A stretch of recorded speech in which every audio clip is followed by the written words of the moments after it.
जब कभी कभी किसी किसी जगह पर मैं तुम्हें ये हिदायत दूं ना कि सच मत बोलो, तो इसका मतलब ये नहीं है कि तुम झूठ जाकर बोल दो। सच ना बोलने का मतलब ये नहीं होता हर वक्त कि झूठ ही बोलना है।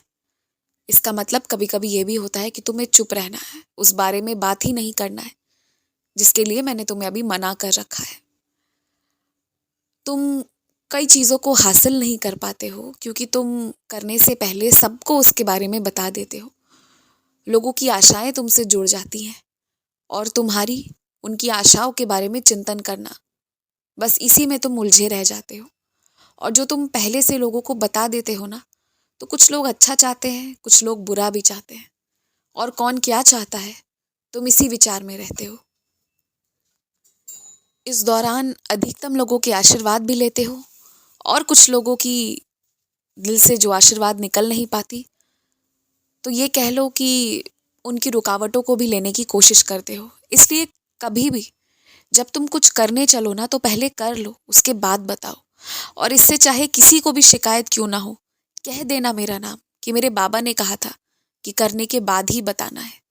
उसके बाद जिसे लड़ाई झगड़ा करना होगा, जिसे जो कहना होगा, वो मुझसे आके कह ले।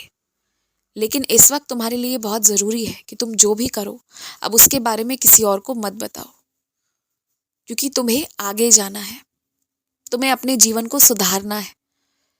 तुम्हें कुछ ऐसा करना है जिससे तुम खुश रहो, शांत रहो, स्वस्थ रहो, सक्षम रहो। जो मेरे बच्चे मेरे होने ना होने के बारे में, मेरी लीलाओं के बारे में गिनवाने में रह जाते हैं ना, अपने परिवार को समझाने में ही रह जाते हैं, वो व्यर्थ ही अपना समय बर्बाद कर रहे हैं। मैं अपने उन बच्चों से कहना चाहता हूँ, जो नहीं मानता मत मानने दो। तुम मानते हो, तुम समझते हो मुझे, बस इतना ही तो काफ़ी है। क्योंकि तुम्हारी ज़िंदगी का ये सफ़र मेरा और तुम्हारा साथ होगा, बाकी लोगों का तो आना जाना लिखा है। बस हमेशा इस बात का ध्यान रखना कि अपने हृदय को कभी खराब मत होने देना, किसी के लिए नहीं। और अपनी सेवाएं जारी रखना, चाहे कोई कुछ भी बोले। हालांकि अब मैं बोलने नहीं दूंगा।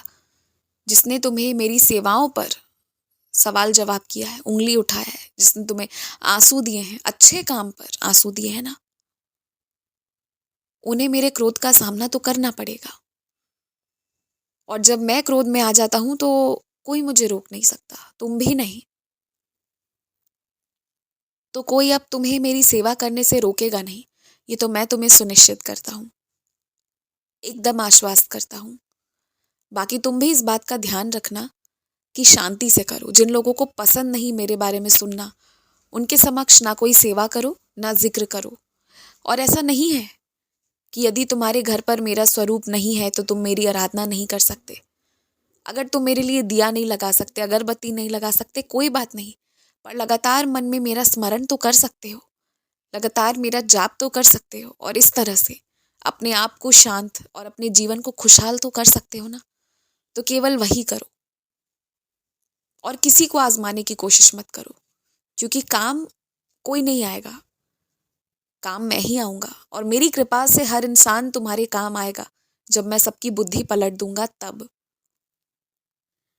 एक बात जानते हो, कुछ चीजों को प्राकृतिक तरीके से बनाकर तुम्हारे पास भेजा गया है।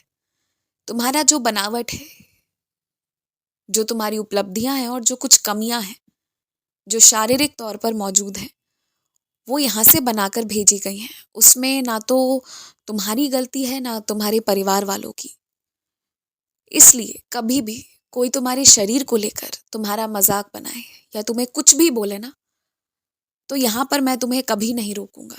तुम यहाँ पर उसे शांत कर सकते हो, ये बताकर कि इस तरह का शब्द उपयोग करना गलत है। और जब भी कोई तुम्हारे शरीर को लेकर तुम्हारा उपहास करे, तो बिल्कुल रोक दो और अपनी बात रखो, मर्यादा में रहकर, पर अपनी बात जरूर रखो। क्योंकि जो मैंने बनाकर भेजा है, उस पर सवाल एक तो किसी को खड़ा करना ही नहीं चाहिए। और दूसरी बात कि तुम में जो खूबियां हैं, वो तुम्हारे पूरे घर वालों के पास किसी के पास नहीं है।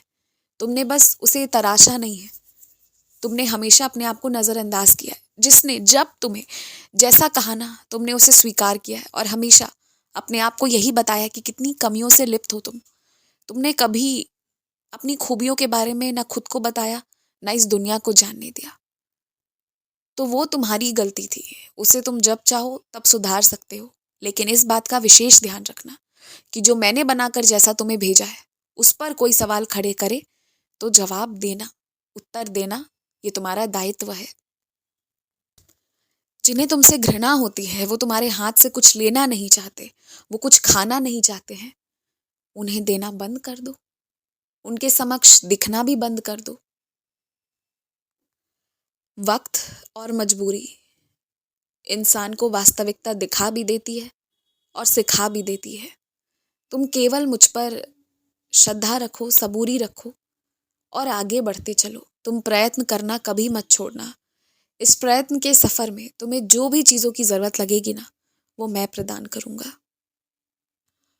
मुझे खुशी इस बात की है कि तुमने धीरे धीरे हिम्मत करके कुछ चीज़ों को सुनना तो शुरू किया है। धीरे धीरे तुम्हारे अंदर और हिम्मत आ जाएगी और तुम उन उपलब्धियों को खुद भी हासिल कर लोगे और अपने नाम के साथ जोड़ लोगे। मुझे पूरा विश्वास है तुम पर, जैसे तुम्हें पूरा विश्वास है मुझ पर। हमेशा खुश रहो।